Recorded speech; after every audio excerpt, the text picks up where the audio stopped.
wabarakatuh. Di video kali ini saya akan sedikit menjelaskan tentang makalah saya yang berjudul Hadis sebagai ajaran Islam. Nomor 1, kedudukan hadis sebagai sumber hukum Islam. Sunnah adalah sumber hukum Islam pedoman baik hidup kaum muslimin. Yang kedua setelah Al-Quran, bagi mereka yang telah beriman terhadap Al-Quran sebagai sumber Islam, maka secara otomatis harus percaya bahwa sunnah juga merupakan sumber Islam. Bagi mereka yang menolak kebenaran sunnah sebagai sumber hukum Islam, bukan saja memperoleh dosa tapi juga murtad hukumnya. Ayat-ayat Al-Quran sendiri telah cukup menjadi alasan yang penting terhadap Al-Hadis ini sebagai sumber hukum Islam. Untuk mengetahui sejauh mana kedudukan hadis sebagai sumber hukum Islam dapat dilihat dari beberapa dalil seperti berikut ini. Al-Quran.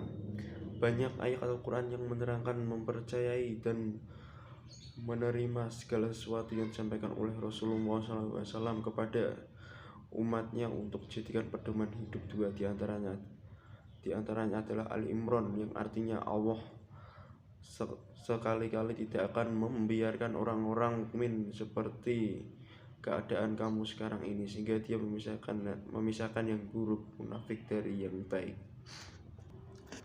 Dan Allah sekali-kali tidak akan memperlihatkan kepada kamu hal-hal yang gaib, akan tapi Allah akan memilih siapa yang dikehendaknya di antara rasul-rasulnya. Karena itu, berimanlah kepada Allah dan rasulnya, dan jika kamu beriman dan bertakwa, maka bagimu pahala yang besar. Dalam surat An-Nisa ayat 136, Allah SWT berfirman, yang artinya sebagai berikut: wahai orang-orang yang beriman, tetaplah beriman kepada Allah dan Rasulnya, dan kepada kitab yang Allah turunkan kepada Rasulnya, serta kitab Allah yang turun sebelumnya.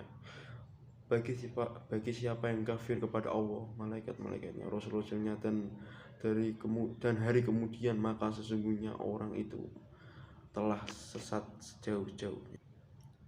Dalil-dalil hadis. Dalam salah satu pesan Rasulullah SAW berkenaan dengan kewajiban menjadikan hadis sebagai pedoman hidup di samping Al-Quran sebagai pedoman utamanya adalah dalam sabdanya, artinya, aku tinggalkan dua pusaka untukmu sekalian, dan kalian tidak akan tersesat selamanya selama kalian selalu berpegang teguh kepada keduanya, yaitu kitab Allah dan Rasulnya.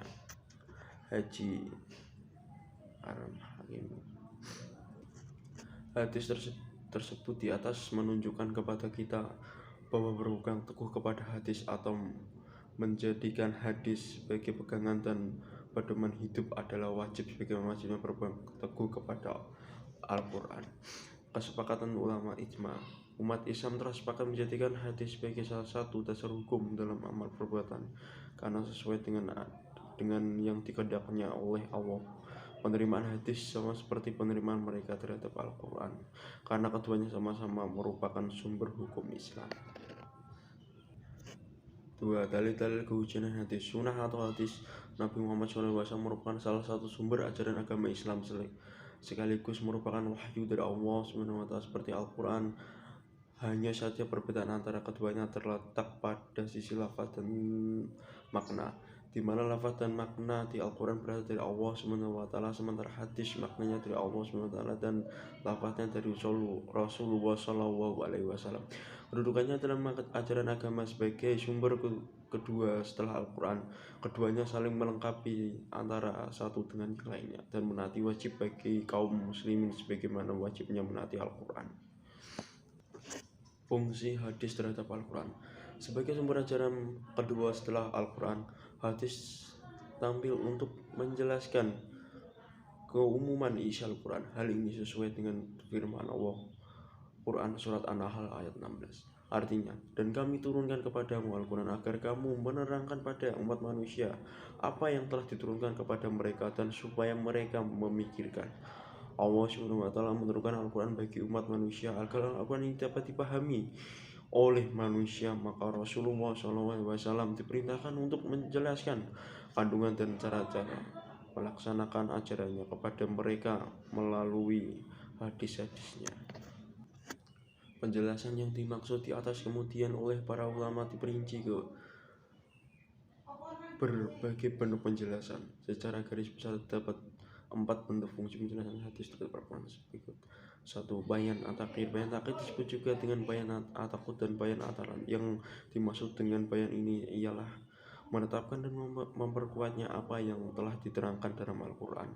Fungsi hadis dalam hal ini hanya memperkokoh isi kandungan Al-Quran. Suatu contoh hadis yang diriwayatkan oleh Muslim dari Ibnu Umar yang berbunyi Bismillahirrahmanirrahim. Wa idza ra'aytum hilala fasumu wa idza ra'aytumuhu fa'afaqiru. Rawahu Muslim. Yang artinya apabila melihat ruhnya bulan maka berpuasalah, juga apabila melihat ruhnya itu maka berbukalah. Hadis ini datang mentarget ayat Al-Quran di bawah ini. Maka barang siapa yang mempersaksikan pada waktu itu bulan, hendaklah ia berpuasa. Quran Surat Al-Baqarah ayat 185. Abu Ham telah menyebut bayan at-takhir atau bayan takid ini dengan istilah bayan al-mufaqih li al-nas al-kitab. Hal ini dikarenakan munculnya hadis-hadis itu. Hadis-hadis alur sesuai dengan nas Al-Quran. Yang kedua dari bayan at-tafsir. Yang dimaksud bayan at-tafsir adalah penjelasan hadis terhadap ayat-ayat yang memerlukan perincian atau penjelasan lebih lanjut seperti pada ayat-ayat mujal murtad. Maka fungsi hadis dalam memberikan perincian dan penafsiran terhadap ayat-ayat yang masih mutlak, memberikan tafsir terhadap ayat-ayat masih umum. Ketiga, bayan al-nasyak. Pada bayan jenis keempat ini terjadi perbedaan pendapat yang santai antara yang mengakui dan menerima fungsi hadis sebagai nasyik terhadap sebagian hukum Al-Quran, dan ada juga yang menolaknya. Kata nasyik secara bahasa berarti ibtal, membatalkan, izalah, menghilangkan, takwil, memindahkan, dan takhir, mengubah. Para ulama mengartikan bayan an-nasyak dan bayan ada melalui pendekatan bahasa, sehingga di antara mereka menjadi perbedaan pendapat dalam menafsirnya menurut ulama muqtamin. Dan dari kesimpulan makalah saya adalah sebagai sumber ajaran qudwah setelah Al-Quran, hadis tampil untuk menjelaskan bayan kuruman isi Al-Quran. Hal ini sesuai dengan firman Allah Quran Surat An-Nahl ayat 16. Artinya, dan kami turunkan kepadamu Al-Quran agar kamu menerangkan pada umat manusia apa yang telah diturunkan kepada mereka, dan supaya mereka memikirkannya. Allah SWT menurunkan Al-Quran sebagai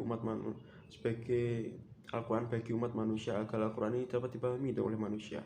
Maka Rasulullah SAW diperintahkan untuk menjelaskan kandungan dan cara-cara melaksanakan ajarannya kepada mereka melalui hadis-hadisnya. Adapun dalil-dalil yang menunjukkan kehujanan hadis telah dibuktikan oleh hal berikut, antara Al-Quran Karim, hadis Nabi, ijma atau sepakat.